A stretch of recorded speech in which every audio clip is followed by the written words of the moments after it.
Our speaker, Dr. Paul Christensen, who is an associate professor of anthropology in the Department of Humanities, Social Sciences, and the Arts at Rose-Hulman Institute of Technology in Terre Haute, Indiana.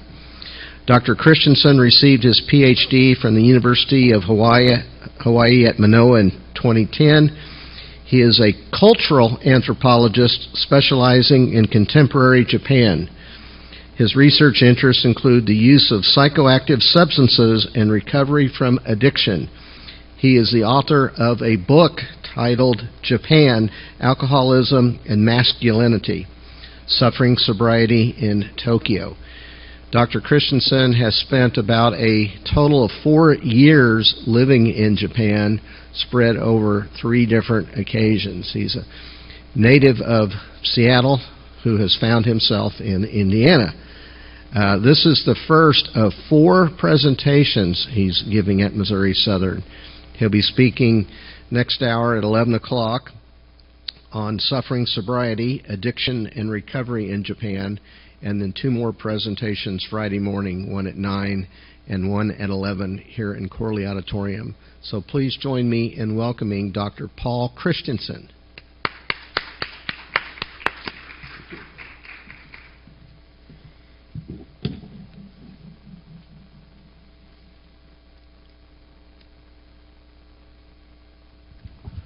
Can everyone hear me now?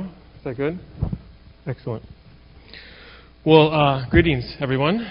Thank you very much for having me. Thank you to Jody and Chad for making my visit here possible. As Chad was saying, I'm going to give 4 presentations. There is a bit of continuity or overlap to them, so hopefully some things I say today will start to make more sense later today and maybe even a bit tomorrow. We're also starting, this was unintentional, and maybe I should have thought about this a bit more. We're starting with a topic that is maybe not necessarily my area of expertise. I am an anthropologist. I am not a religious scholar, so I'm not going to get into some of the particulars of what it means to be Shinto or Buddhist, some of the subtleties between these different religious traditions. Instead, I want us to look far more at religion as a cultural practice. And I really want us today to think about some of the ways in which Japan gives us a lot of room to maybe challenge what we think of or what we assume when we talk about what it means to be religious, what it means to have religious conviction, to practice a religion, to be faithful. Because I think Japan gives us some interesting examples that sort of challenge some of our usual or common assumptions about being religious, particularly if we're coming at it from more of an Abrahamic tradition. Do we understand? Is that what I mean by that? Islam, Judaism, Christianity, those kinds of things. So I think Japan gives us a kind of interesting thing to consider what it means to be religious. Now what I want to do, we're not going to maybe strictly follow the order up here, but these are the 3 things I would like us to a certain extent, work through. Think a little bit about what does it mean to be religious? What does it mean to ascribe to have a particular faith that is meaningful to you, to practice it in some form? I also want us to obviously think about some of the basics. So in Japan, that means thinking a bit about Shintoism and Buddhism. What are these? How are they organized? And we'll look at some, very sort of superficial elements of how these are structured, but also a lot of the ways in which they are quite similar. And running throughout all of this, we have to think about this idea of Japan as a place that is practically religious. And that's a kind of key term. This isn't my insight here. A lot of people have made this point and been discussing this for quite a long time when it comes to considerations of religion in Japan.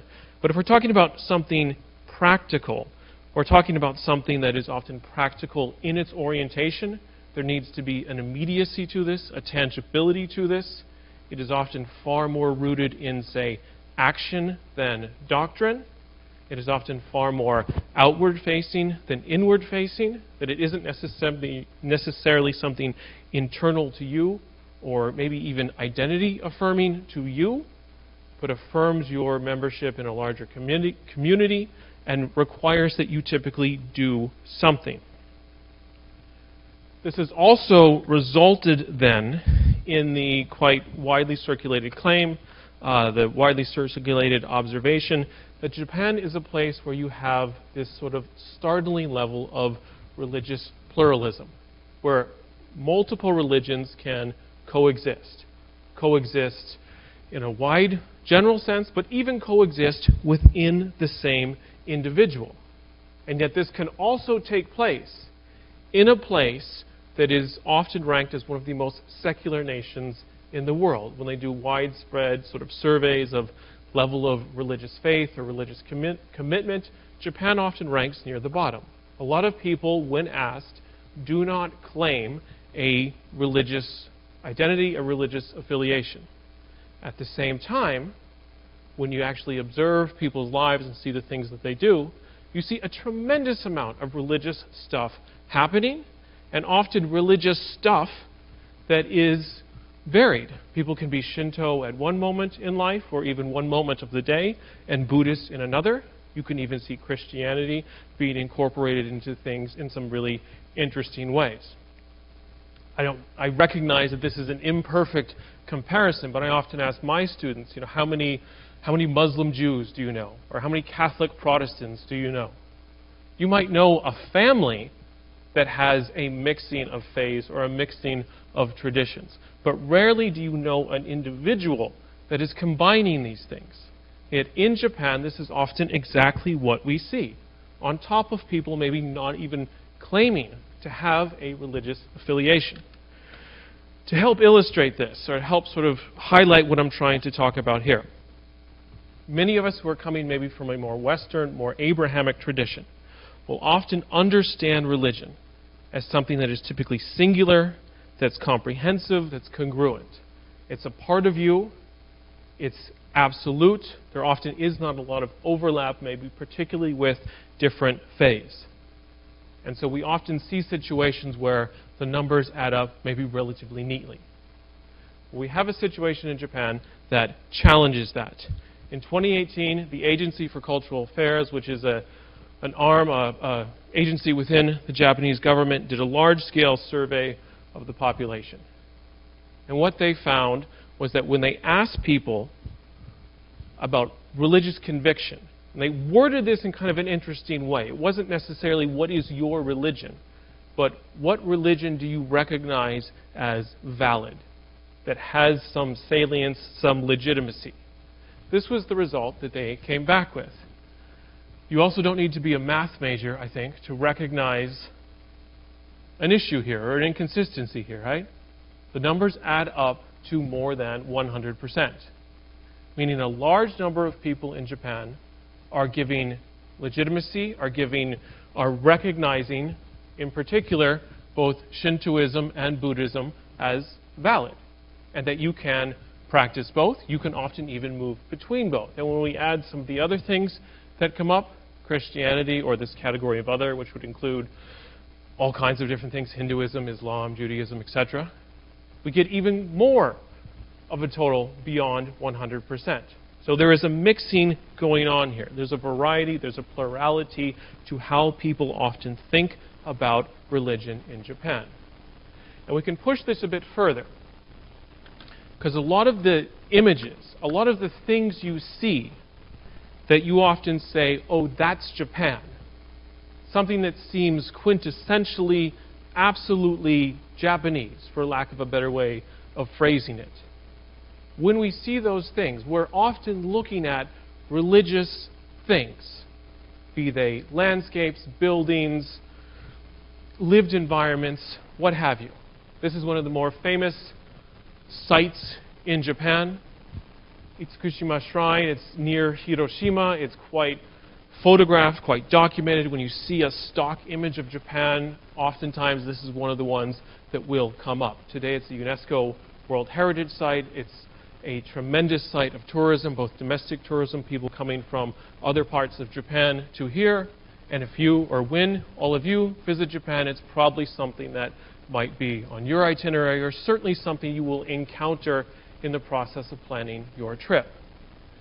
It's also a site of Shintoism.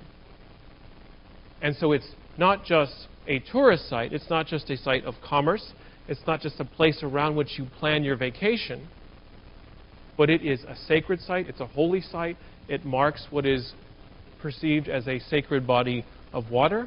There are various gods that inhabit this area. There are religious practitioners who are here who perform rites on a daily basis. So the ways in which religion is oriented into, is literally built into the lived landscape in Japan, is a crucially important point. And the way in which people practice their religion, often by coming here, often by socializing with others, making this into some kind of a trip, and buying stuff, the transactional nature of being in a place like this, all speak to the ways in which religion is organized.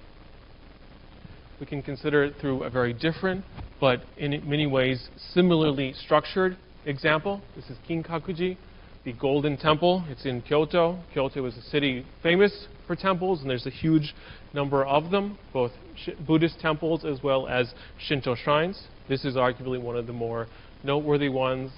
Whenever foreign dignitaries, American presidents, whoever visit Japan, they're always brought here, in part because it's so striking, it's startling, that is actual gold leaf that, lines the entirety or nearly the entirety of the building. It is also a site of Buddhism. And so when you go here, and when you enter this space, when you pray, even if you are a Buddhist or are not identifying as a Buddhist, you are participating in a religion. When you throw some coins into the altar, when you light a stick of incense, whatever it is that you may do.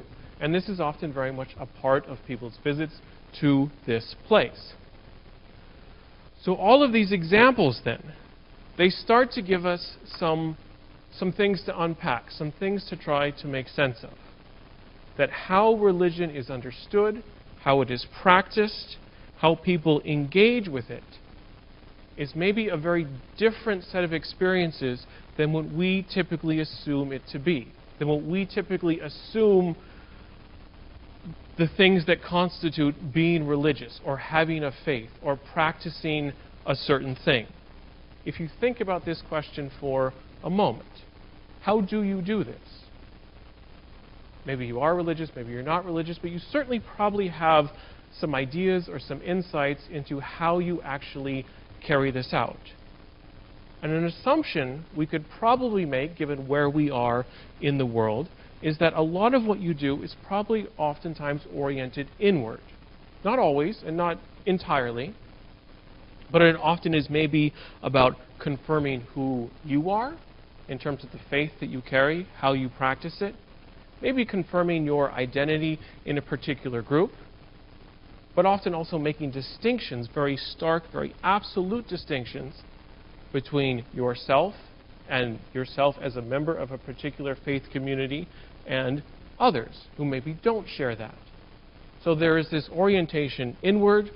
There are practices that you do that often maybe cultivate a relationship between yourself and whatever the God it might be that you are praying to. In Japan, we see this orientation flipped on its head in many ways. That the orientation is often outward. And it often involves very physical, very tangible, typically quite public demonstrations through quite literally physical acts. You have to do something, you have to carry something, you have to be surrounded by others. And it's often tied very directly to the larger community you are a part of. If you live in this neighborhood, or you live in this city, or you live in this prefecture, this is often just something that you do, but that's also by no means a barrier to entry. If you find yourself in a part of Japan like this at a certain moment, you can often also participate. And there isn't going to be any questioning, any concerns for are you a member of the faith or not. This is simply something that by being there you can do. To try to document this, or to try to maybe make sense of this a bit. These are two images, just to make that clear. It's maybe a little confusing. Look at them. Is there anything here that you would identify as potentially religious? Is there anything in here? This isn't, I promise, a trick question. Is there anything here that speaks to this possibly being religious in its orientation, in its purpose, in what's going on? And if so, what might those be? Any brave souls want to hazard a guess?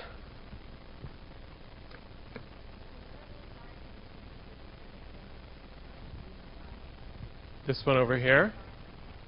So yeah, we've got a little mikuji, a little temple. It's being carried around, a little shrine, I should say, excuse me. So we've got a portable shrine of some kind. Just so we're abundantly clear, this is not typically how people in Japan dress. They dress much more like all of us are dressed right now. This is not what you would wear on a Thursday morning as well. So there is a clear level of ceremony or ritual to what is going on here. So I think it's probably fairly safe to say we have something that is clearly ritualistic and religious in orientation and practice. This is a special moment. Now, we're going to set this maybe highly cultural image alongside something a little bit different, alongside something a little bit mature. We're all adults in here, but I'm going to prepare you for this, right? This certainly, the next thing is definitely not rated PG. So we have this one. Keep this one in mind as we now consider this. Is this religious?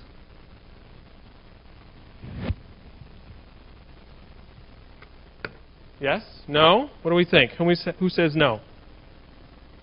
You're seeing through some of my tricks, perhaps. Why not?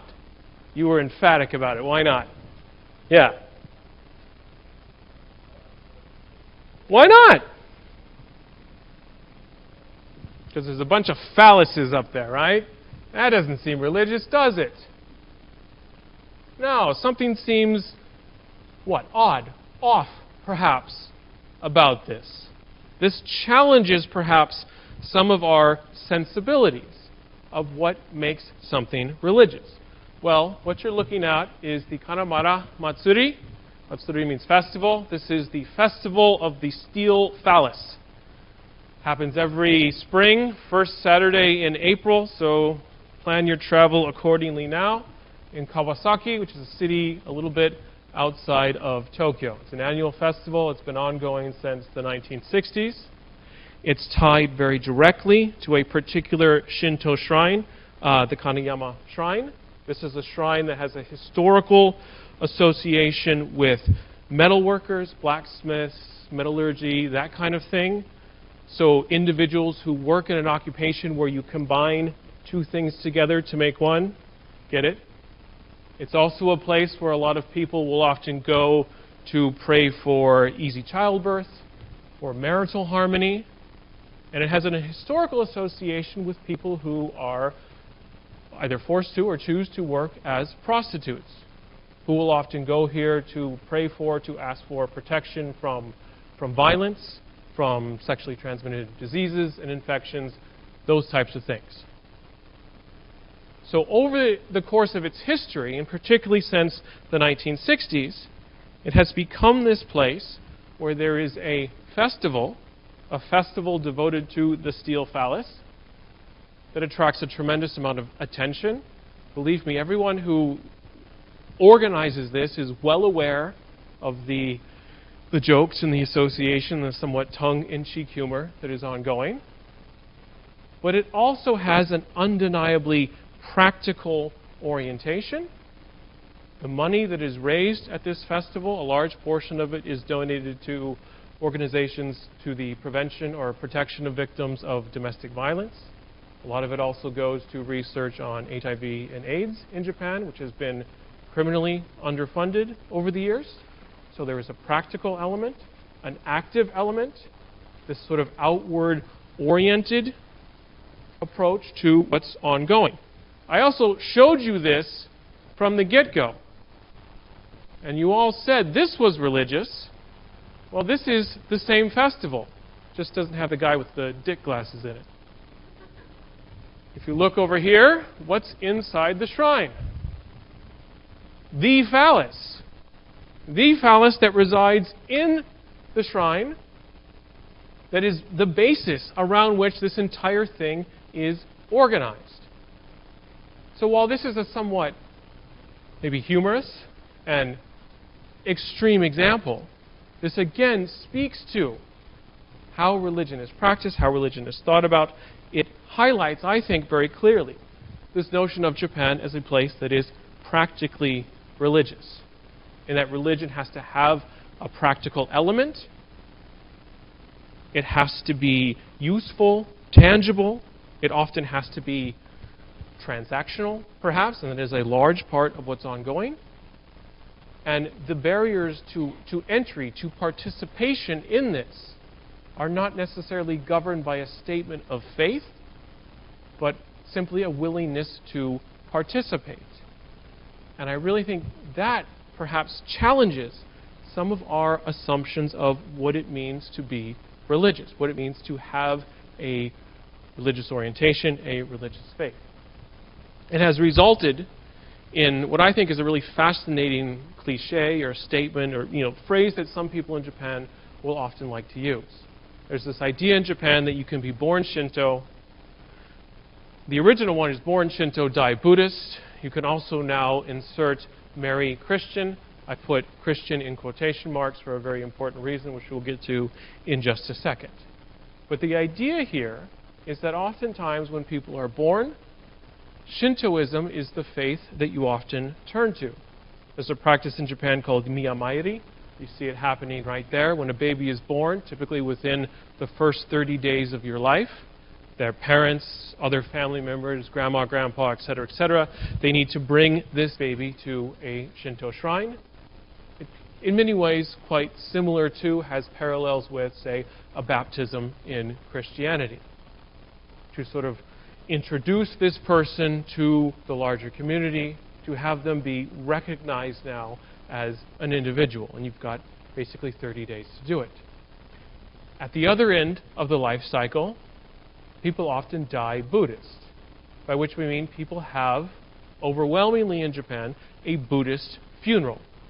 You get a Buddhist priest to do this. This has actually started to become somewhat problematic of late, and that there is an increasing view that Buddhist temples exist almost solely in Japan to coordinate and orchestrate people's funerals.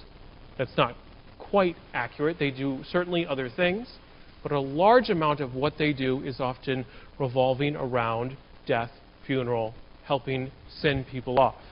And we'll see more in a moment about how that's often integrated into people's lives in a variety of ways. There's again also a practical element to this. Why don't people have Shinto funerals? Well, they cost too much, is the practical answer. Very few people, like very, very few people in Japan can afford this. So the Buddhist funeral is again the more practical option, the more accessible option, and so people take this up. Now, the other one that gets inserted, or is a more recent inclusion. People in Japan can also marry Christian. In that, there is a proliferation of spaces in Japan that often maybe look quite familiar to all of us. They look like Christian churches. They have all the trappings, crosses, the architecture we're familiar with, the pews, that kind of stuff. Some of them even come complete with a priest, so somebody who looks like me, usually a white guy, an American guy, who can get up there and help officiate your wedding. So if you desire a more Western-themed wedding, you can rent one of these places. You can dress up in a white dress and a tuxedo and all that kinds of stuff, and you can have a Christian wedding. Now, nothing about these spaces is sanctified. Nothing about the priests who oversee these ceremonies is what we would recognize as a legitimate use of the faith. It is simply taking these symbols, these ideas, and again applying them in a practical, in this case, a very, very straightforward transactional manner. You rent the space out, including maybe the guy who oversees things, runs things, and there you go. You are now married in a somewhat Christian context, albeit removed from many elements of doctrine. So we have an interesting paradox then. Japan can be seen as a place that is maybe always religious, in that people are often on a nearly daily basis doing something that has religious links or connections or affiliation. At the same time, we can see Japan as a place that is maybe not at all religious, in that people are often quite hesitant to strongly assert a particular religious identity, to strongly sort of see themselves as a member of one faith or another, to be constrained or restricted in that sense. And obviously what's interesting, I think, here is the interplay between these things. How you can have a place where assertions of a lack of faith are recognized, are often quite commonplace, or at the same time those same people are often doing a large amount to participate in a variety of faiths.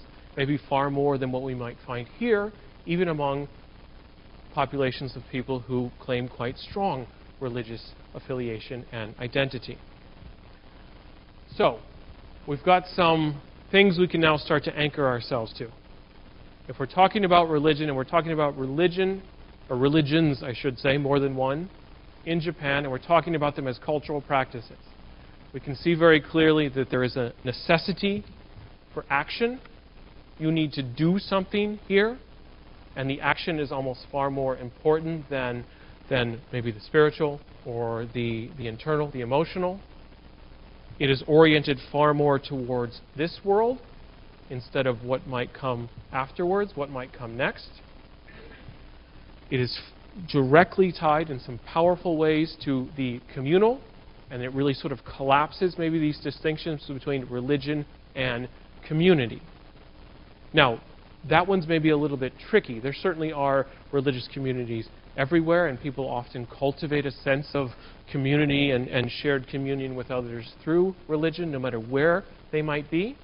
But in Japan, we see sort of an intensification of this, in that if you are from a certain place, this is just simply what you do. You take part in these various things, like, say, what you see here, riding a giant log down a very steep hill, potentially threatening life and limb. We'll come back to those guys a little bit later on. To come back to them, though, I think we need to further sort of sharpen our thinking about what the religious landscape in Japan looks like. And we should point out that it's a quite diverse landscape. And there are some things in Japan that we will recognize quite easily that are highly visible in the country. Japan has Christian churches. They're often quite prominent. The Tokyo Union Church that you see there sits on a very expensive piece of property in a very posh neighborhood. It's next to a Louis Vuitton store and, things like that. You also have the very large mosque, again in central Tokyo. This one is paid for by the Turkish government, and Turks represent the largest Muslim community in Japan. You have one of the largest synagogues in at least East Asia is in Tokyo as well. So these things are there. They're visible, and in some ways there's kind of an irony or kind of an interesting history here that doesn't quite predict this being the contemporary reality. Tomorrow I'm going to talk a bit more about some aspects of Japanese history, and I will sort of fill in some things that are going to get mentioned here. So this will be a quite superficial historical detour. What's important, though, for us to recognize here is how these processes of mixing, at least mixing with Shintoism and Buddhism, came into existence. And what we find is that if we go back in history a bit in Japan, particularly to the early 1600s, we see a group of people known as the Tokugawas. The Tokugawa shogunate comes to power in Japan. The Tokugawa shogunate is very skeptical of outside influences, particularly influences from the West, in this case coming far more from Europe. They see these as a threat. They see what Christian missionaries have done in other parts of Asia. They are concerned about this. So the Tokugawas take a very extreme step in that they begin to bar Christianity. They begin to prosecute and go after what are at that time primarily Portuguese Jesuit missionaries. Some of them are killed, as you can see here. Japanese converts to Christianity are asked to renounce their faith, and if they don't, they will often suffer for it, again, sometimes to the extent of loss of life. Tokugawas do this because they are skeptical, they are fearful of things from the outside. This is part of a larger process of shutting Japan off to the rest of the world, and Japan remains from about 1638 onward until 1853 a closed country. For the most part, people do not enter Japan, people do not leave Japan, people don't go and come back. There is a literal shutting of the door here. And part of that process involves the removal of Christianity. So we get this interesting situation where as these outside influences are removed, you have an indigenous landscape, a local landscape in Japan that throughout the 16, 17, and 1800s increasingly sees the blending of what had existed before. So what that is Shintoism, Buddhism in particular as borrowed from or as brought over from China. So you have certain individuals, right, they're often referred to as the seven lucky gods, that are, for the most part, Japanese creations that blend these two things. It's a Buddhist god, but he's got Shinto elements, or vice versa. And you start to see these things being often mixed together in this ever sort of shifting arrangement. It becomes increasingly difficult to maybe distinguish in a straightforward manner between Buddhism and Shintoism. That again changes quite abruptly. And again, tomorrow when we talk about history, we'll talk much more about the importance of this moment. But Japan is shut off, as I said, from the 1630s onward. That shutting off of Japan ends quite abruptly in 1853. A man named Commodore Matthew Perry of the U.S. Navy takes his boats into Tokyo Harbor, points his guns at Tokyo, and said, you need to open up to the rest of the world. 1853 onward is a period of unbelievable change, upheaval, transformation in Japan. It results immediately in a period of civil war. You have forces loyal to the Tokugawas. You have forces loyal to the emperor fighting over control and the future of Japan. The forces loyal to the emperor win out. What this means is that for the last 200 years, the emperor has been reduced to a figurehead. He's been stripped of his power. In 1868, though, we get the Meiji Restoration. Restoration is the very appropriate term here in that his power is restored. He is once again seen as, for lack of a better term, the head of state. He is in charge. He's the sort of, top of the pyramid. And he also has these divine connections. His lineage, his family is connected all the way back to the gods that founded Japan. It's tied very directly into the creation myth, into the origin story of Japan. What this process comes to be called is state Shinto, or state Shintoism. In that from 1868 onward, there are large-scale efforts by the government of Japan, by the imperial household agency, to begin to pull Shintoism out of Buddhism, to now make these two things very distinct entities, to erase this 200-plus year period of mixing. In particular, to create in Shintoism an ideology that can confirm what it means to be Japanese, that can confirm the holiness, the sacredness of the emperor, his connections to a mythical, a religious, a god past. This is one of the things then that in 1945, when the Allies occupy Japan from 45 to 52, that the primarily American-led occupation of Japan directly targets. That state Shintoism is seen as something that is a threat, seen as something that was used, was harnessed during the military period, during World War II, to motivate Japanese soldiers to fight.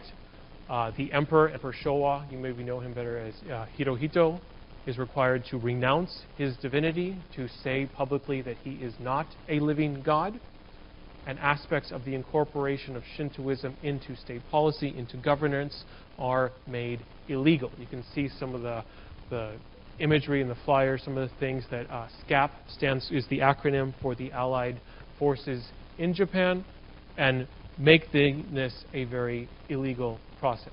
state Shintoism is banned. Now, while this state form that is orchestrated through organs of the state goes away, we see a situation today where these are the two major phases. I think you've already gotten a clear sense of this, and it probably now requires that we start to think a little bit about what these look like, how they are distinct, but also always be mindful of the often quite powerful ways in which they overlap. If we start with Shintoism, or if we start with more of a consideration of how they overlap, despite these efforts momentarily to pull them apart, Shintoism today are very much intertwined.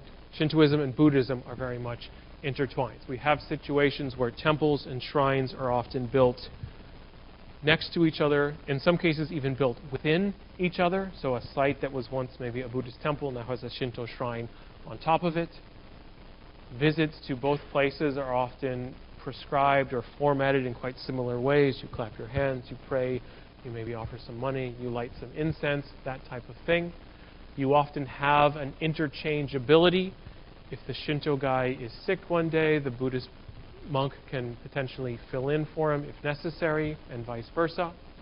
You often even have them very narrowly separated out. I haven't done anything to this photo. You have the Buddhist temple on this side, the Shinto shrine on the other, and this very tiny little bridge connecting the two.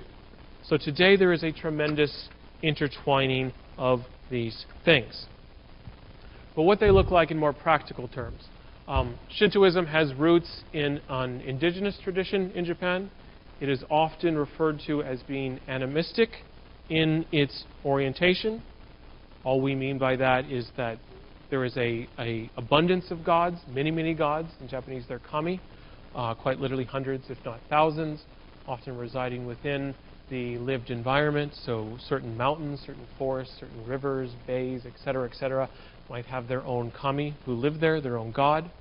Certain types of animals are often associated with certain creatures. You're going to talk about a lot of Japan's folklore and ghost stories later on, and a lot of those are kami or have some kind of association with them. Sometimes they are good and benevolent and helpful. Sometimes they are mischievous. Sometimes they are downright evil and awful and truly wicked. Shintoism is also the source of or directly tied to the creation myth of Japan. The story Japan likes to tell itself about how Japan came into existence. This starts with, or this is centered around the sun goddess, Amaterasu. There you see a depiction of her there. She is one of the major, if not the majorest, deities in Shintoism.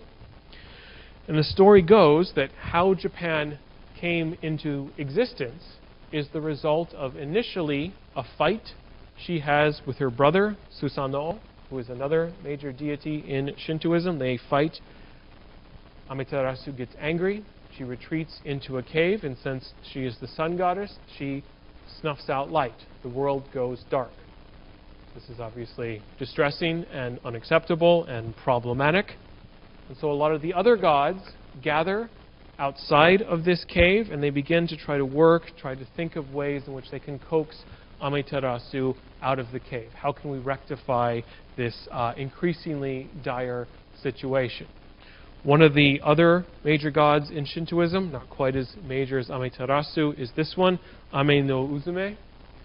And as all these gods are gathered around outside the cave trying to figure out what to do, she starts to sing. She starts to dance a little bit. She supposedly starts to somewhat seductively remove her clothes. This causes everyone to start laughing because she's being, ridiculous and funny and telling these, singing these humorous songs, etc., etc. This also kind of pisses Amaterasu off, who thinks she is the center of attention, or at least should be, and suddenly something quite loud, something quite funny, something quite enjoyable is taking place outside the cave. So this causes her to then leave the cave to investigate what is this noise, what's going on. And in doing so, light is restored to the world. Japan is the land of the rising sun, in part because of this story, right? She emerges from the cave and light is given back to the world. The other gods quickly take action. So a Shiminawa, these they're usually not quite that large, but these ropes made of rice straw, these are sacred things in Shintoism, and a particularly large and impressive one is thrown across the cave entrance. In doing so, it prevents Amaterasu from going back inside, and the world once again has light. And you can also then see these things, and that is the significance these things have across Japan.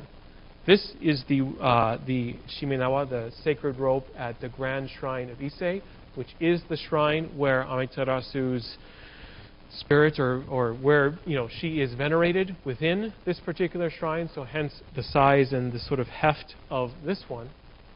But these are quite literally everywhere in Japan, and they often mark certain places as sacred, as notable. So more than anything else, we can see in Shintoism a marking, a sort of carving up, a designating of the Japanese landscape.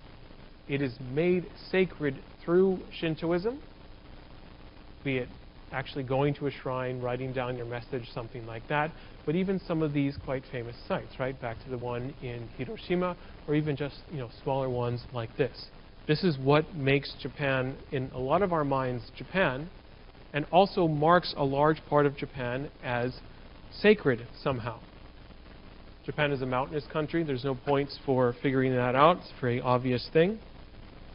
And quite a few of these mountains, nearly all of them, are sacred somehow, in that there is a god, there is a deity who resides within it and needs to be periodically dealt with, placated, prayed to, appeased. This is Mount Ontake in Nagoya. It is one of the most sacred mountains in Japan for the strength of the deity that is said to live there. Probably second only in stature to the very obvious one, right? This is Mount Fuji, quite literally the symbol of Japan in many places, both that Japan puts forward as well as one that is often found from the outside.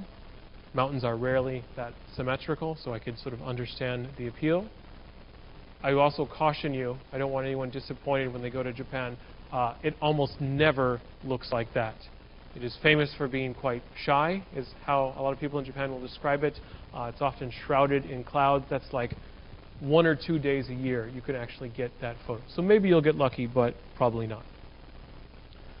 More practically speaking, when people practice Shintoism, when they engage with Shintoism, it is usually in the form of a visit to a shrine.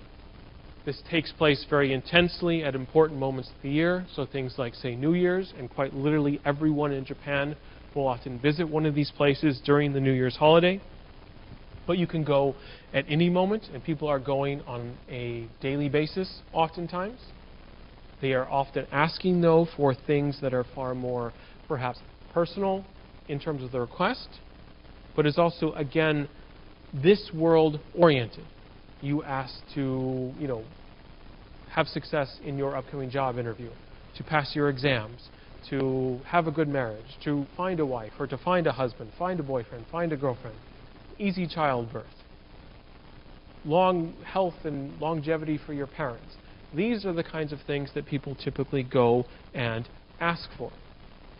There's also a place where the boundaries between being contaminated or pure are negotiated. So if the everyday is often contaminating in some form, spiritually contaminating most notably, the shrine is a place where you can often ritually purify yourself, cleanse yourself.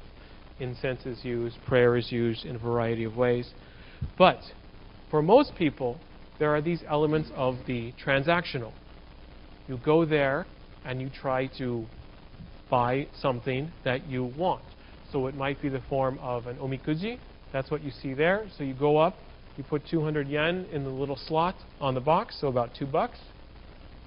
You then shake that wooden thing there. It's got a lot of long wooden sticks inside it. There's a little hole in the top. You shake it, one of the wooden sticks slides out. It has a number on it. That number corresponds to one of those boxes. And in that box, there's a fortune, what your future is going to be like. So you pull it out, you've got your fortune. You've got some kind of a prediction for what the days, weeks, and months to come will look like. And the nice part is if you don't like the fortune you got. If it isn't what you were looking for, you can tie it up. It's not shown in this photo, but off to the side, there's usually wires where you can tie things. And for 200 yen, for another $2, you can get a different one.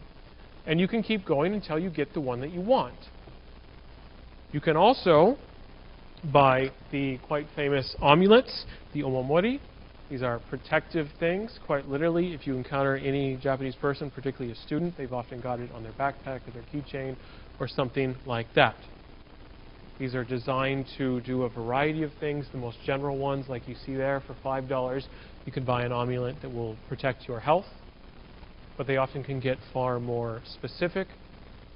I had to buy my wife one a couple years ago when she was pregnant with our second kid for an easy childbirth. You can have those. You can have safe driving, success in passing your exams.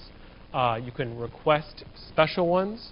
I had a colleague a few years ago who had a particular type of cancer and requested a amulet just for that type of cancer. So you can get quite specific here in terms of what you ask for. These are also very much influenced by market forces and popular appeal, so you can get a Hello Kitty one if you want. There's a famous shrine near Akihabara in Tokyo, which is the pop culture neighborhood where all the anime, the manga, the various characters, all that kind of thing comes out of.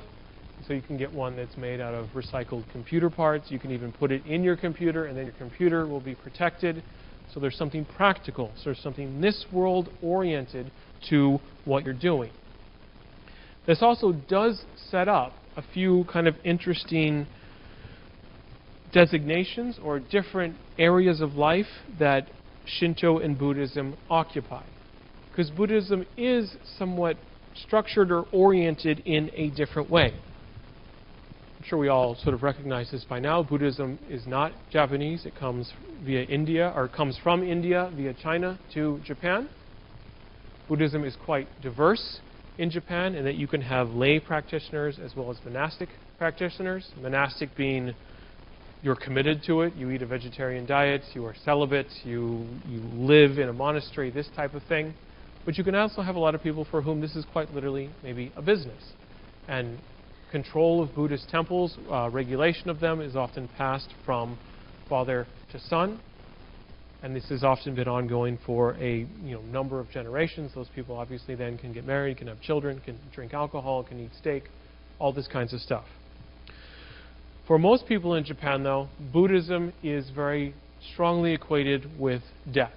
And when you die, you typically have a Buddhist funeral. When you are remembered, it is often through Buddhism. We'll come back to that in a second, but there is also another, I think, really intriguing major part to this story. That is the way in which Buddhism in Japan often organizes practices of pilgrimage. There isn't a lot of pilgrimage in Japan except this one thing. The island of Shikoku, which is that one there, it's one of the 4 main islands that make up Japan. It's the smallest of the 4 main ones. It also has the smallest population. But it has this series of temples. You can see them all marked there. And I think there's probably a few that have been left out. But the idea here is that you should essentially walk the circumference of the island on pilgrimage, stopping at each temple. You sleep in the temples, you get foods there, you ask for alms. But you basically, on foot, make your way around the island. Now again, right, this is a religious practice. It's often a quite sort of venerated one. But it's also become this world and practical in its orientation. Overwhelmingly, we see recently retired people taking this up because that's kind of the moment in life when you're maybe still physically able to do this and actually have enough free time, enough financial resources to do so. So you'll often see large groups of people. This becomes a somewhat of a social activity, making their way along this quite long route as they circumnavigate the island. But as I was saying, more than anything else, Buddhism is tied to death. And in particular, it's tied to the way in which the dead are remembered, the way in which the dead often remain a part of the household or the family even past their physical expiration. Large number of Japanese homes will have what's called a Futsudan. You see one there, you see someone praying at it. Futsudans are basically small Buddhist altars within the home. And the purpose they serve is to be the resting place of those who have recently deceased. What that means then in practice is you have to wake up your recently deceased relatives every morning. You have to greet them. You have to say good morning. You often maybe leave them a little something, a cup of tea, a cup of coffee, an orange, a piece of fruit, what have you. Whenever people come visit you, particularly close friends, they need to greet not just you, obviously, but the recently deceased as well. Go say hi to whoever it might be, grandmother, grandmother, father, whatever the case is. And you have to put them to bed at night. You have to close the altar. You have to say goodnight to them. So they, to a certain extent, live on in your home. And this is where things become daily. That a person who maybe doesn't claim a strong religious identity or affiliation is also on a several times a day basis, maybe doing something that is deeply, undeniably religious.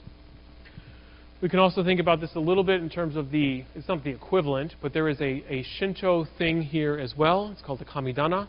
And again, the way in which these have created spaces that they can occupy. Kamidanas are not in homes, they're in offices, they're in businesses, political campaign offices. This is often one of the first things they have to put in. They are designed to ensure success in certain endeavors, in certain things that you might do. And so while Shinto occupies maybe this more outward, business-oriented success in certain endeavor space, Buddhism has taken up residence within the home, and particularly as a place where the dead are remembered, are memorialized, that type of thing. So taken together then, we have a situation where I think we can begin to pose some interesting questions, or we can maybe even begin to reorient or challenge some of our assumptions of what it means to be religious, what it means to be faithful, to have religious conviction. We can see very clearly, I think, religion is less a matter of belief in Japan. It's less who you maybe pray to, who you don't pray to, how you sort of understand your relationship to faith. And it's often far more rooted in activity. Sorry, that's cut off a little bit. Ritual, custom, actually going out and doing something. That is what is requisite here. So it again gives us maybe a new way of thinking about religion. Religion as something that is oriented towards the present. What are the real world benefits I can gain from this? That is affirming of this world and less about the great beyond, whatever that may or may not be. And it isn't necessarily maybe affirming a particular identity, right? I'm a Catholic, I'm a Jew, I'm a Baptist, whatever. But more about practice, more about asking for certain somewhat tangible, somewhat logical, maybe somewhat necessary things in your daily existence, with somewhat limited, if not non-existent, barriers to entry. If you want to take part in this, you can. This can sometimes look, maybe from outside observers, somewhat silly or superficial. Most people in Japan, when they buy a new car, will make sure that a Shinto priest at some point early on blesses it to ensure that you don't, or to protect you from accidents. Now, there's no one in Japan who thinks this is the thing that keeps me from having an accident. But why wouldn't you do it, right? Like, not doing it seems kind of silly or stupid or problematic in that it could, then you really will get in an accident, say. So there is a practicality here that is quite necessary, quite tangible, maybe seems even a little silly, perhaps, but can also take us to some pretty dramatic, potentially even pretty dangerous places. We're going to end by considering yet another festival in Japan. In this case, it's Onbashira. I told you we'd come back to the guys on the logs a little while ago. Onbashira is a festival. This is a far more selective one. It takes place every 6 years.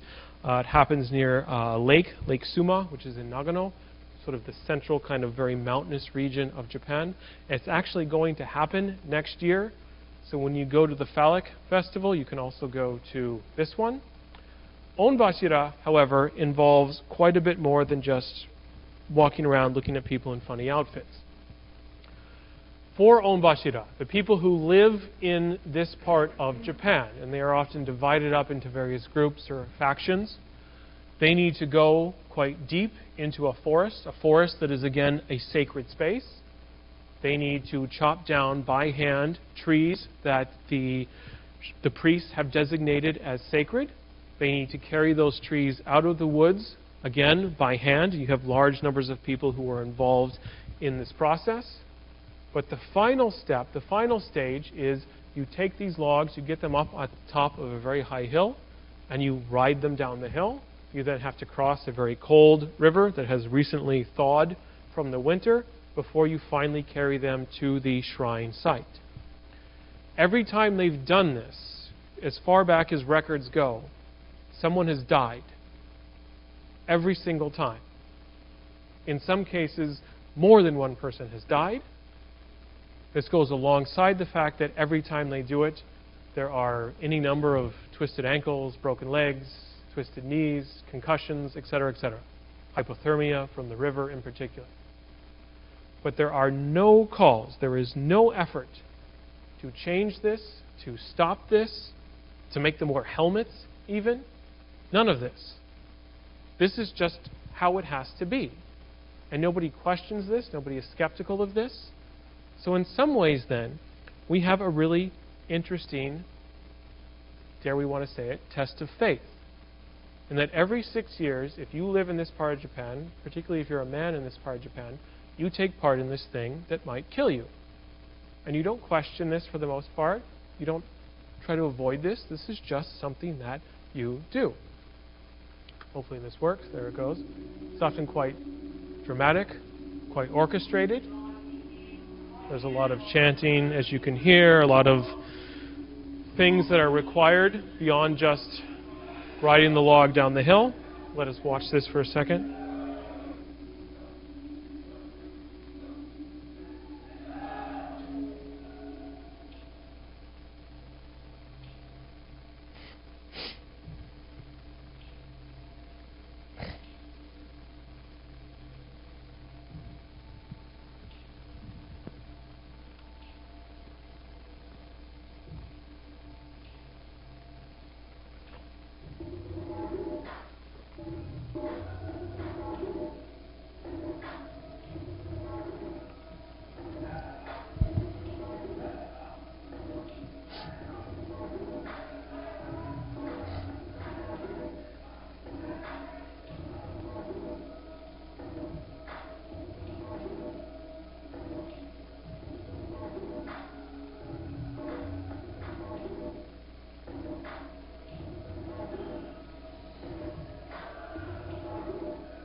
All right, so we have an interesting test of faith.